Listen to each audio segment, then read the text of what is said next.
Hi guys, welcome to Active4 channel. Today I have Samsung Galaxy Tab Active4 Pro and I want to show you how to manage your Google passwords on this device. To do that, open Google Chrome application where we press three dots on the right corner. There we scroll down to the settings option where we have password manager selection, and there we can manage our Google passwords by tap there. Now we must enter our lock screen to manage it, and we can, after we press this eyes icon, our smartphone show us password which remember.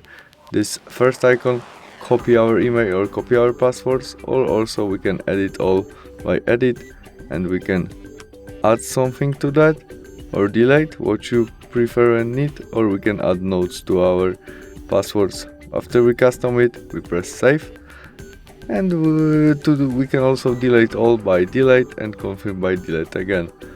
That's all. Thanks for watching. Bye.